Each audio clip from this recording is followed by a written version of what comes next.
নমস্কাৰ বন্ধুসকল, শুভ সন্ধিয়া। আপোনালোকে গম পাইছেই আচলতে কি হৈ আছে।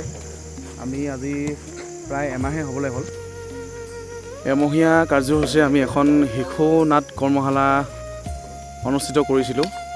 তাৰ হেতুকে যিহেতু কালিলৈ আমাৰ অনুষ্ঠানখনৰ পৰিসমাপ্তি হ'ব এদিনীয়া কাৰ্যসূচীৰে, তাকে আজি সময় নোহোৱাৰ বাবে একদম সময় আমাৰ ওচৰত খুবেই কম। সেইটো কাৰণে আজি ৰাতিও আমি সকলোৱে মিলি কাম কৰি আছোঁ। সেয়া আমাৰ ককাইদেউহঁত সকলোৱে কাম কৰিছে।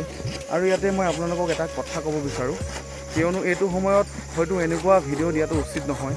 আচলতে বহুতে ক'ব পাৰে, কিয়নো আজিকালি ছ'চিয়েল মিডিয়াৰ যোগেদিহে সকলো বস্তু গম পায়। আৰু আমাৰ গাঁও সমাজত আপোনালোকে জানেই, আজিকালি কৃষ্টি সংস্কৃতি বুলি ক'বলৈ গ'লে সকলো লুকাই গৈছে, একো নোহোৱা হৈ গৈছে। আৰু আচলতে গ্ৰীষ্মকালীন কৰ্মশালা পাতাৰ আমাৰ উদ্দেশ্য এটাই যে গ্ৰীষ্মকালত আচলতে ল'ৰা ছোৱালীবিলাকে ঘৰত নথকাকৈ এনেই ইফালে সিফালে থকাতকৈ আমি ভাবিলোঁ যে কিবা এটা কৰিব পাৰোঁ নেকি আমাৰ গাঁওখনৰ হয় বা আমাৰ ভৱিষ্যত প্ৰজন্মৰ কাৰণে, যুৱ প্ৰজন্মৰ কাৰণে যদি কিবা এটা কৰি যাব পাৰোঁ, কিঞ্চিত হ'লেও ভগৱানৰ পৰা আশীৰ্বাদ এটা বুটলিব পাৰিম বুলি ভাবিছোঁ। সেইটো কাৰণেহে আচলতে এই কামবিলাক কৰি থকা হৈছে।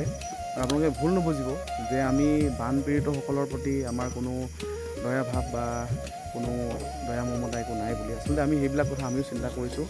আৰু আমি যিমান পাৰিছোঁ নিজে ব্যক্তিগতভাৱে আৰু কোনোবা সংস্থাৰ হৈ বা দৃষ্টিকৰ হৈ আমি তেনেকৈ অনুদান আগবঢ়াই আছোঁ। কিন্তু হয়তো আপোনালোকে আমাক দেখা নাই যে আমি তাত প্ৰত্যক্ষভাৱে জেগাত গৈ ভিডিঅ' কৰা। এইটো কাৰণে যাব পৰা নাই যিহেতু আমাৰ এমহীয়া কাৰ্যসূচী চলি আছে। এমহীয়া কাৰ্যসূচী চলি থাকোঁতে আমি নোযোৱাৰ কাৰণে আপোনালোকৰ পৰা আমি ক্ষমা প্ৰাৰ্থী। গতিকে আপোনালোকে আমাক ভুল নুবুজিব। আৰু আপোনালোকে কমেণ্টত জনাব আচলতে কোনটো জেগাত বানপীড়িতসকলৰ বেছি অসুবিধা হৈছে, তালৈ আমি যাবলৈ চেষ্টা কৰিম। অহা 1 আগষ্ট তাৰিখে আমি সকলোবিলাকে তাত গৈ বানপীড়িত ৰাইজৰ ওচৰত থিয় দিম বুলি ভাবিছোঁ। কেনেকুৱা হ'ব আচলতে, কোনটো জেগাত গ'লে ভাল হ'ব আপোনালোকে জনাব, কিয়নো আমি জেগাবিলাক আচলতে চিনি নাপাওঁ। ক'ত কিমান হৈছে কি আমি গম পোৱা নাই। আৰু যিমানখিনি গম পাইছোঁ ছ'চিয়েল মিডিয়াৰ যোগেদিয়ে হওক বা নিউজৰ যোগেদিহে আমি গম পাই আছোঁ। গতিকে অকণমান আপোনালোকেও কমেণ্টত জনাব আচলতে পদক্ষেপটো কেনেকুৱানো হৈছে। যিহেতু এৰিব নোৱাৰোঁ আধাতে, এৰিলে মানে আপোনাৰ যিহেতু এমহীয়া কাৰ্যসূচী হাতত লৈছিলোঁ, না ইফালে হ'ব না সিফালে হ'ব। ইমানখিনি কাম কৰি কিনে যদি ইমান এটা ফলটো পাওঁতে যদি এৰি দিয়া হয়, আপোনালোকে আকৌ কেনেকুৱা হ'ব।